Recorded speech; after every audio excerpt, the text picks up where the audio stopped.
شاری سلێمانی ئەندازیار نووری کاکە حەمە، شارێکی دڵگیر پڕ نەرخ و جوانی، شاری هەڵمەت و شاری قوربانی، کانی زیرەکی و زمان ڕەوانی هەوتایە نەبووە بۆ سلەیمانی.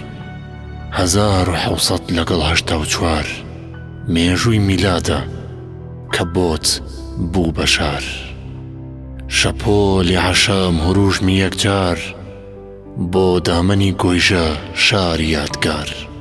قەڵاچوالانی کۆچ کردە سەیوان بە ئەمری پاشا ئیبراهیم بابان، لە دەست و پەیوەند لە ئاغا لە شوان، لە شێخ و مەلا لە کوردە و گاوان.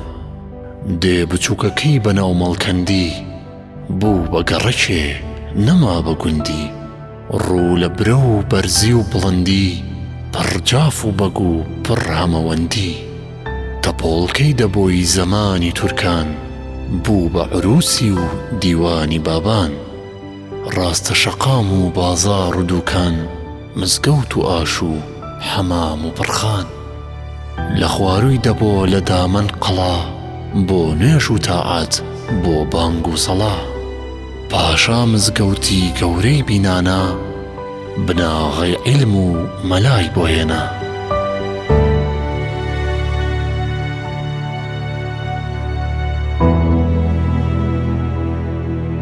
کاتێ ئیبراهیم پاشای بابان لە ساڵی 1984 بناغی شارێکی لێدا و نێوانی هەردوو گوندی مەڵکەندی و ئابلاغی کرد بە شار، پاشان ئەو دوو گوندەش بوونە گەڕەکی شارە نوێیەکە.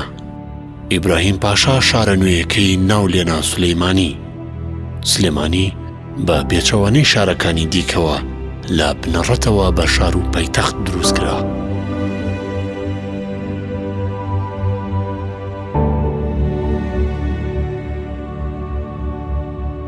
هەر لەگەڵ بنیاننانی شاری سلێمانی دیکە لەو گەڕەکانی کە دروست بووە بۆ یەکەم جار گەڕێکی کانسکانە. گەڕێکی کانسکان تەمەن لەگەڵ گەڕێکی کانسکاندا مزگەوتی ئیبراهیم پاشاش کە ئێستا پێدەڵێن مزگەوتی گەورە بنیانراوە. ئەمانە کۆمەڵێک بنەماڵەی تێدا بووە لە نمونەی ئەو بنەماڵانەی کە لێرەدا ئاوەدانیان کردوتەوە. بنەماڵی خەندانە، بنەماڵی میسریە، بنەماڵی خەزنەدارە، بنەماڵی فەرخە ئاغایە و هەندێک لە چەند ماڵێکی بابانەکانیشی تێدا بووە و بنەماڵی شێخانیشی تێدا بووە. ئێساکانە ئێمە لە یەکێکی لە ماڵە دێرینەکانی سلێمانی کە خانوویەکی دێرینە و ئەم خانوانە زۆربەی زۆری بەداخەوە کراون بە بینایان کراون بە گەراجی سیارە، بەڵام هەندێک خانی ماوەتەوەی زۆر کەمە بە پێویست نییە. گەڕێکی کانسکان کە تەمەن بەپێ و سێ مزگەوتی مزگەوتی گەورە و مزگەوتی قامیشان کە مزگەوتێکەکەم بۆ ناوە قامیشان قامیشێکی زۆرتیا بووە، واروە مزگەوتی کانسکان کە سەرچاوەکەی لەو لاوەیە کەوتۆتە بەرامبەر پارکی ئازادی ئێسەکانە. ئەمانە لە گەڕێکی کانسکان بوو کە لە گەڕەکە کۆنەکان و ئەمانە ئەم گەڕەکە تەمەن کەسەکانی ئەوانەی کە تایە لەو بنەماڵانی کە وتمان لە هەندێک بنەماڵی تریش ڕۆڵێکی گەورەیان بینیوە لە شاری سلێمانیا لە بوارە جاجەکاندا. و گەڕێکی کانسکان دەتوانین بڵین لە دوای مەڵکەندی یەکەم گەڕەکە. مەڵکەندی خۆی پێشتر دێ بۆ پێش بینانانی سلێمانی، بۆی دەتوانین گەڕێکی کانسکان بە یەکەم گەڕەک دابرین لە شاری سلێمانیدا کە دروست. مێژووی دروستبوونی شاری سلێمانی مێژوەکەی معلومە کە هەر 200 ساڵێکە بێت. ئەم 200 ساڵە گەر بەپێی ڕقم بڕۆین ئەکەینە سەردەمی حەزارەتی ئیسلامیەوە، یعنی دروستبوونی شارەکە ئەو عناسرانی کە تیا بەکارێت پێڵەم عناسری حەزارەتی ئیسلامی.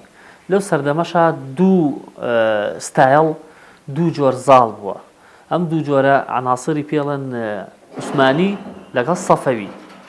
سەفەوی ئەوەیە کە لە بەری ئێران و ئەو منطقەیەوە بووە. عوسمانیش ئەوەی کە زیاتر مێژوەکەی دیارە کە لە تورکیا بووە، پایتەختەکەیان لە ئەستەمبول بووە. ئەم دوانە هەردووشیان تەسیریان هەبووە لەسەر دروستبوونەکەی، چونکە ئەو خەڵکەی کە هاتۆتە ناو ئەم شارەوە ڕاستە ئێمە بەپێی جوگرافیان نزیکترین لە ئێرانەوانەیە، نزیکترین لە سەفەویەوانەیە، ینی تەسیراتی ئەومان لەسەرە. بەڵام ئەوە نییە کۆپی ئەوێ بێت، چونکە هەر شوێنێک تەنانەت ئەگەر ماتریێڵێکی بگۆڕێت لە بیناکەیە جۆری نەخشێکی بگۆڕێت مۆرکی خۆی وەرەگرێ هەویەی خۆی وەرەگرێ سلێمانیش بە هەمان شێوە تەسیراتی دەوروبەری لەسەر بووە بەڵام هەویەی خۆی هەبووە یەکێک لەوانە کە تیا هەوی خۆی ینی سلێمانی پێجاکەیتەوە بینای سلێمانی پێجاکەیتەوە لە تەلارەکانی تر ئەوەیە کە بەردی مەڵکەنی تیا بووە بەردی مەڵکەنی خاص بەردی منطقەیە خۆی بووە لە یەک شوێنی تر نییە کانەکەی لە ناو سلێمانیا بووە جۆری بەردەکە و ئەو تێکسچەری هەیەی و ئەو ڕەنگا و ڕەنگەی کە تایەتی لە تەنانەت لە منطقەی هەورامانیش نزیک نییە لەو بەردە بەردێکی ترە بە شێوازێکی ترە قووەتێکی تری هەیە بۆیە سلێمانی لە ڕووی تەلارسازیەوە کەواتە هەویەکی خۆی مەحەلی بۆ خۆی دروست کرد سەردەمەکەشی ئەگەڕێتەوە ئەو کاتی کە ئاماژەم پێەیە لە کاتی دروستکردنی ئەم شارەشە بێگومان ئەوە بووە کە لە بەرەوەی نزیک بووین لە منطقەی سنە و ینی بەجددی سلێمانی سنەوەکو دوو دەستە خوشکوان ینی هەر کەسێک بچێتە سنە وەکو جوگرافیاکەی هەست بە غەریبی ناکاگەر خەڵکی سلێمانی بێ ئەوەی گەڕک بوو بێ بەخت عادی سلێمانی لە هەموو گەڕەکان مەڵکەنی لەمان کۆنتر بووە مەڵکەنی دوای مەڵکەنی گەرەی گۆیژە گەرەی گۆژە لە زادی سامونکەران ئەم بەریجادی سامونکەران مەڵکەنیە ئەو بەریجادی سامونکەران گۆژەیە لەسەر و لە نهایەتی جادەی سامونکەرانی ماڵی ڕەشەی کەریمی هەیە خوافیکە قەساب بوو بەری ئەو بەرەوە گۆژەیە وەکو عیمارەش کە سەیری بیناکانێکی ئەو بیناکە لە پوریانە لەگەڵ سلێمانیان نزیکبوونەوەیکی زۆری تایە لەبەرەوەی سنە کۆنترێکە وەستا لێەوە هاتووە وەستا لە منطقەکانی ترەوە هاتوون ئیشان کردووە لە سەر دروستبوونی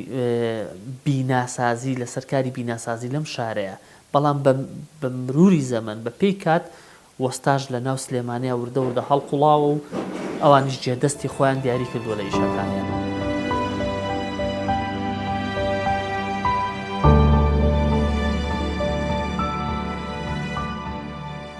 شاری سلێمانی لە کۆمەڵێک گەڕەک پێک هاتبوو کۆنترین دەڕەکەکانی سلێمانی ئەم حەوت گەڕەکەن یەکەم گەڕەکی مەڵکەندی لە دۆلقی حاجیحان و پیرمەسوور پێک هاتبوو دووەم گەڕەکی کانێسکان کە لقەکانی شێخان بازاڕە چکۆلە ژاڵەیەکان و نووریەوە پێک هاتبوو سێهەم گەڕەکی گۆیژە لە لقەکانی سابونکەران قەزازەکان گاوران و سەرچیمەن پێک هاتبوو چوارەم گەڕەکی دەرگەزێن لە لقەکانی سەرکارێز و سەرگۆل پێک هاتبوو پێنجەم سەرشەقام لە لقەکانی هۆمەرمەندان و گونجێ پێک هاتبوو شەشەم جوولەکان ئەم گەڕەکە لە خواروی شارەوە بوو نەلکە بوو بە گەڕەکانی دیکەوە تایبەت بوو بە ماڵی جوولەکەکان حەوتەم گەڕەکی چوارباخ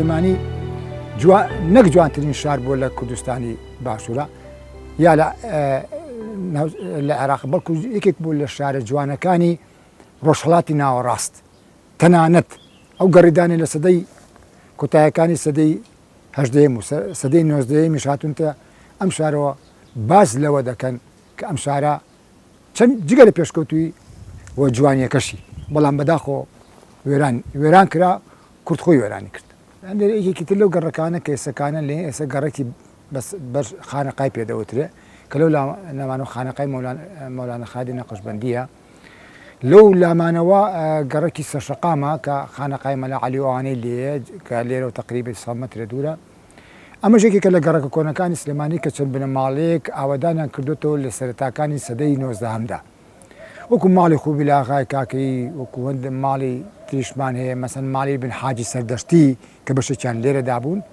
و چەندین ماڵی تریشی تێدا بووە ئەم گەڕەکەش هەر لە گەڕەکە دێرینەکان کرێت و زۆر لەو ڕۆژان ناسانی کە هاتوونەتە ئەم شاری سلێمانی کە ئاماژان بەگە گەڕە کۆنەکانی وەکو دەرگەزێن وەکو چوارباغ کە لەو لامانەوەی وەکو کانێسکان وەکو شێخان کە تابعی مەڵکەندی بۆ حاجی خان بۆ هەروەها سەرشەقام و بەرخانەقا و ئەم گەڕەکانە سەرکارێز و گەڕێکی گاوران و لە خوار ئێمەشەوە بە دووری تقریبا 400 مترێکیش گەڕێکی جوولەکانە کە جوولەکەکانیش لە سەرتاکانی سەدەی 19 هەماوە وەکو مەسیحەکان هەندێک مەسیحەکان چۆن هاتوونەتە ئەم شارەوە ئەوانش هاتوونەتە ئەم شارەوە و ئاوەدانیان کردوێتەوە.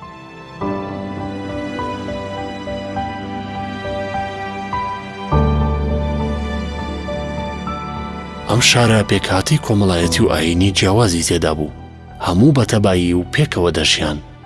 سلەیمانی لە دوو قۆناغی جیاجادا پایتەخت بووە. قۆناغی یەکەمی پایتەختی ئەماراتی بابان بوو، قۆناغی دووەم پایتەختی حکوومەتی کوردستانی باشوور بووە. بارەگەی سەرۆکی حکوومەت لە گەڕەکی مەڵکەندی بووە. ئەو خانووە ئێستاش ماوەتەوە و نۆژەنگ کراوەتەوە وەکو مۆزەخانەیەک.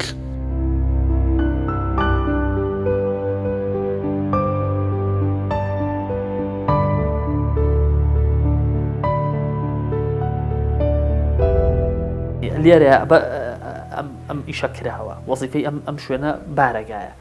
ئەمە باسی ئەم بارەگایە بکەین بۆ خانووەکانی تریژ هەر ئەبێت. زیاترن خانووەکانی ناو شاری سلێمانی لە دوو نوهۆم پێگێت کە پێڵن ژێرخان و سەرخان. ژێرخانەکە کە زیاتر هەیە بۆ خەدەمی بەکارهاتووە، بۆ خزمەتگوزاری بەکارهاتووە، بۆ خەزم بەکارهاتووە. سەرخانەکە کە هەیە کە ئێمە ئێسامەتیان ئەمە پێڵن سەرخان، سەرخانەکە زیاتر بۆ تەشریفاتی و بۆ جوانکاری و ینی بۆ دەرخستنی شخصیەتی ئەو کەسە یا بۆ دەرخستنی ماڵەکەی. چۆن لە ئێستا هەیە کابرا خانوویەکەکە ئیحتیمام بە واجیهەکەی یا و جوانکاریەکی تیاکە بۆی دەریخا بڵێ ئەمە ماڵەکەی منە، لە ناویشەوە دەستڕەنجینی تیا بەکارێنێ. بە هەمان شێوە لێرەش ئەم شتە هەبووە، ئەم دەستڕەنجینیە بەکار هاتووە. دەستڕەنجینیەکە زیاتر لەو سەردەمەیە بەپێی مەوادەکە بووە، مەوادەکە کە بەکار هاتووە بۆ فنیشنی سەرخان بە زۆری گەنج بووە، بەڵام لە ناو گەچەکە ئەمان هاتوون زۆر بە ورتر ئیشاتیا کردووە، بە سادەی بەجیان نێشتووە. بۆ نمونەوە کوێرە تاقیان تیاداناوە، لە دەوری تاقەکە بە کۆمەڵێک نەخش چنیویانێتەوە. وەکو لەوە پێش ئاماژەم پێیا لە بەرەوەی لە سەردەمی حەزارەتی ئیسلامیە دروست کراوە لەم مەنتیقەیە، زیاتر ئیحتیمامیان بە زەخاریفی هەندەسی و نەباتیەوە، نەچوونەتە سەر زەخاریفێکی تر کە بێتەوە بابی وەثەنی و بتپەرستی. یعنی بۆ نمونە ئەگەر تۆ سیرکەی بێت زەخرەفەیەک دروستکە حیوانی تیا بێت، زەخرەفەی حیوانی هەیە یاخود ئینسانی تیا بێت، زیاتر ئیحتیمامی ئێستا لەمایە کە سیرەکەن زیاتر زەخرەفەکان هەمووی زەخرەفەی نەباتین، گەڵا و گوڵ و ئەم شتانەیە، بەوە ڕازانویانەتەوە. زەخرەفەی هەندەسی هەیە کە زیاتر کۆمەڵە خطوتە بە گۆشە بەکاریان هێناوە، کەویش لە سەقفەکەیە دیارە بەکاریان هێناوە. لەناو ئەم ئیشی فینیشینی ژوورەیە کە لە سەرخانەکە بەکاریان هێناوە، لە گەچەکە کەوتمان گەچ بڕی گوڵ بڕیە ئاوێنە بەنیتیایە، لەناو گەچەکەی ئاوێنەیان داناوە، لە ئیحتیمامیان بۆیەوە کوورەیان تیاداناوە بە دەوری کوورەکە وەکو کە لە پشتی منەوە دیارە بە شەمعەدان ڕازانویانەتەوە بۆی شەوان مۆمەکان دابگیرسێنن ڕووناکیە بە ئەو ئاوێنە بەنیە زیاتر ئینعیکاسی ئەم تیشکی مۆمە باتەوە زیاتر ژوورەکە ڕووناک بکاتەوە. تەنانەت لە سەقفیشە هاتوون ئاوێنیان بەکارهێناوە لە هەنێک ماڵە. ئەمە وەکو نمونەیەک کە لێرەشا بەردەسە و دیارە، یعنی ئیحتیمامیان بە جوانکاریاوە لە سەرخانەکەیە و لەو ژوێنی کە پێڵەن دیوەخان. لە پشتی ئەم دیوەخانەوە ژوورێکی تر هەیە، ئەم ژوورە هەر زیاتر بۆ خزمەتگوزاری بەکار هاتووە، ئەگەر بێت و کۆمەڵێک کەلوپەل بێت لە پشتۆ دانرا و دوایی هاتۆتە پێشەوە کە بۆی سوودی لێ ببینن.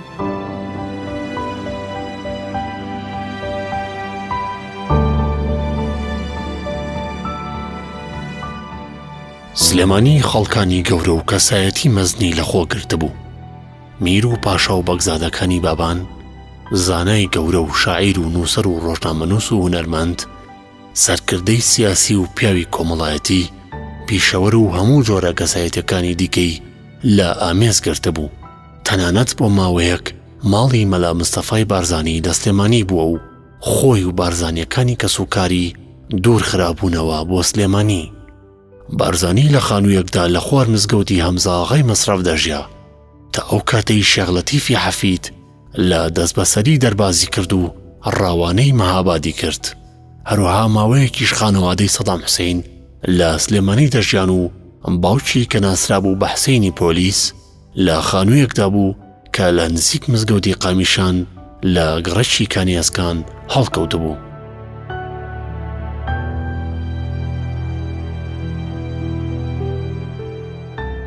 ئێستا لەو گەڕەکەی ئێستا لێرە من گەڕێکی بدایەتی گەڕێکی گاورانە کە ماڵی یەکێکە لە ماڵی کەسایەتێکی دێرینی مەسیحیەکان بە ناوی کەریمە عەلەکەیە کە ئەم گەڕەکە بەرامبەرەکەی گەڕێکی سەرچیمەنە کە لەو بەرەوەیە. ئەم گەڕەکەش لە دوای ئەوەی کە سلێمانی بنیاد ئەنرێ بە نزیکەی 30 ساڵێک کۆمەڵێک لە کریسیانەکان لە شاری سنەی کوردستانی ڕۆژهەڵات و لە مووسڵ و لە ناوچەی قەرەداخەوە هاتوونەتە سلێمانی و ئەم گەڕەکەیان ئاوادان کردوتەوە کە پیاوەتووە گەڕێکی گاوران واتە مەسیحیەکانی سلێمانی. ئەم گەڕەکە چەندین کەسایەتی تێدا بووە لەو مەسیحیانە کە لەگەڵ خەڵکەکانی ترە پەیوەندێکی پتە هەبووە لە خۆشی و ناخۆشیان بەیەکەوە بوون، ڕۆڵی گەوریان بینیوە لە بواری پەروەردە، لە بواری کۆمەڵایەتی، لە بواری بزوتن و ڕزگاری خوازی کوردیە. ئەم مەسیحانەی سلێمانی ڕۆڵی گەوریان بینیوە شان بەشانی کوردەکانی موسڵمانەکانی شارەکە. لە دەور پشتی ئێرەدا چەندین کەسایەتی هەبووە، لەوێدا ماڵی محەممەد ساڵا دیلان بووە، حاجی ڕەشیدی چاوش بووە، لەولاوە ماڵی حاجی قاری جەبار بووە کە ماوەیە لە ساڵانی چلەکاندا مەلا مستەفای بارزانی کە دەست بەسەر بوو لە ماڵی ئەوانە بووە و خزمەتێکی زۆریان کردووە. هەروەها چەند ماڵێکی تریش هەبووە، ماڵی شێخ بابا عەلی لەوێدا بووە و چەند ماڵێکی تریش لەم ناوچەیەدا لەم ناوایە بوون. لە خواردترمانەوە چەند ماڵێکی تریتیا بووە لە کەسایەتە دێرینەکانی سلێمانی کە ئەوانش ڕۆڵی گەوران بینیوە، مەسەلەن ماڵی مستەفا سایب و ئەوانە هەلو دەور و بەرا بوون و زۆری تریشیتیا لەبەر کەمی ماوەکە ناڵێن. ماڵی حاجی تۆفیقی تازە دەوڵەمەنیش لە خواردترەوەیە کە لە دووری 100 مەترێک لێرەوە دوورە. ئەم شارە پێکهاتی کۆمەڵایەتی و ئاینی جیاوازی تێدا بوو، هەموو بەتەبایی و پێکەوە دەژیان.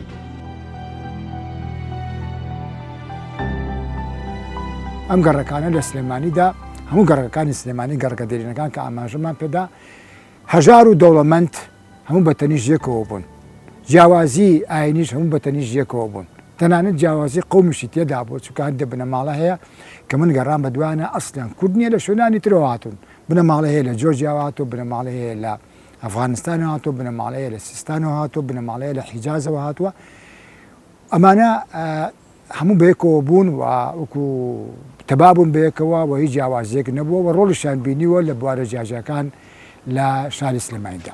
هەر زەمانە و پەیوەندی خۆی هەیە، یعنی لە گەڕەکانە ئەگەر لەگەڵ ئێستا قیاسی بکەی پەیوەندیەکان زۆر زۆر زۆر چاک بوو، ینی مەسەڵەن ئاگایان لێکردی بوو، یارمەتی فەقیرانە.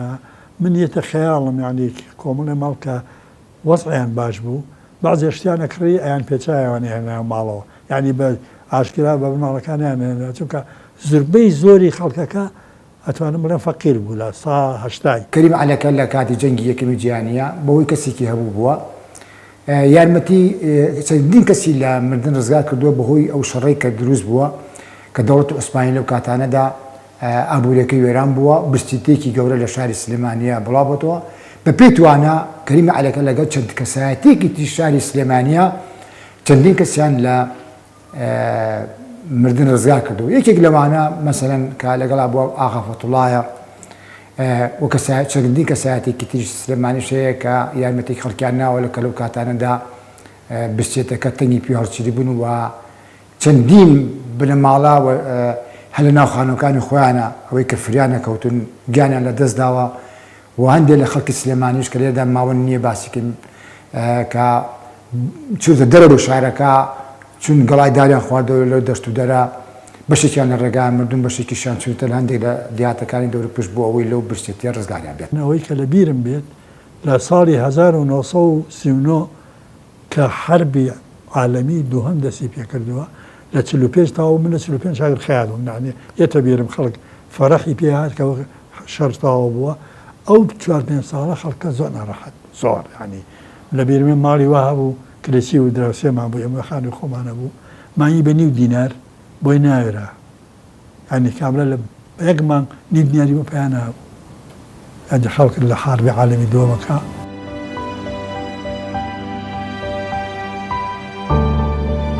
هەرچی پێشکەوتن و شۆڕش و کاروباری سیاسی و داهێنان لە ئەدەبدا و ڕۆژنامەگەری و خەباتی مەدەنی و زۆر بواری دیکەی ژیان لە کوردستان ڕووی داوە لەم حەوت گەڕەکە دێرینەی سلێمانیەوە سەری هەڵداوە و گەشەی سەندووە.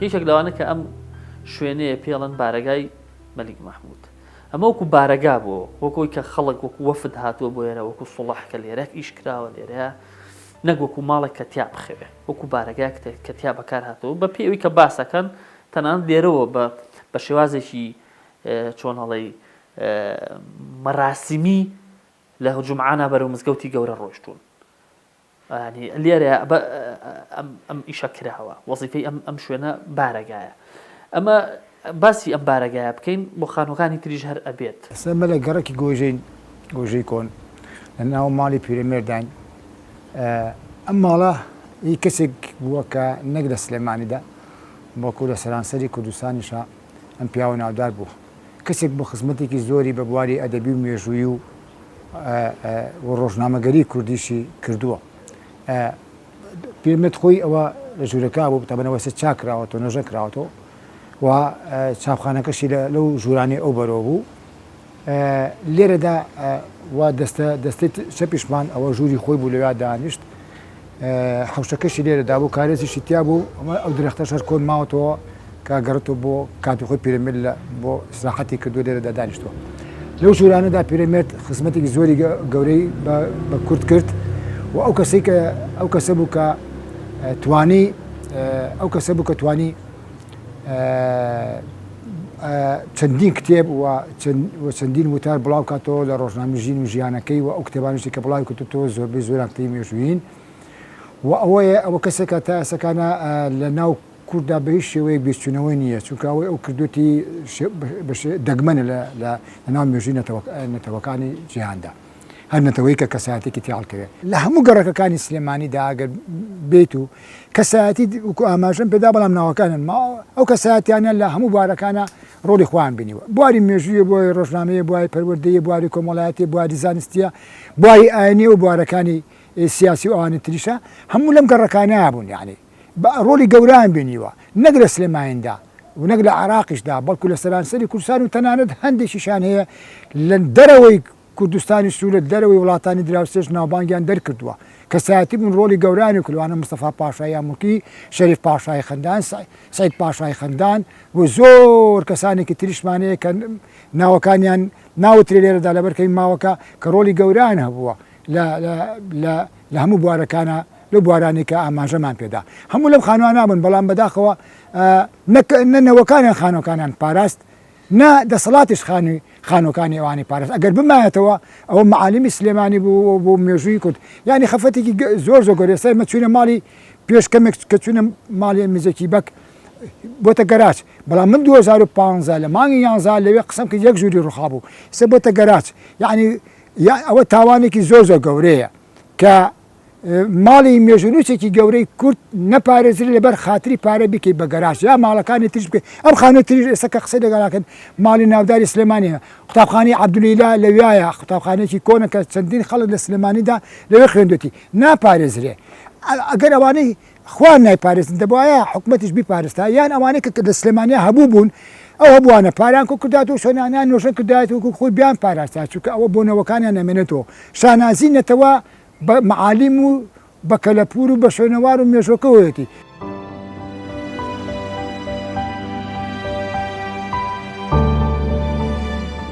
کلتور و دابوونەریتی سلێمانی هەمیشە جوان و پێشکەوتوو بووە پیشەوەر و بازاڕ و کاروانسەرا ڕۆڵی تایبەتیان گێڕاوە بۆ ئەو سەردەمەی سلێمانی.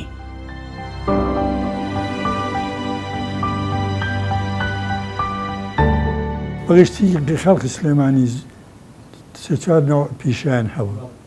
یەکەم خەیات، دووەم کۆپاندر و سێم ئاسنگەر، چوارەم پابەجەدر و پێنجەم پێڵاودر و شەشەم شیرگەر، حەوتەم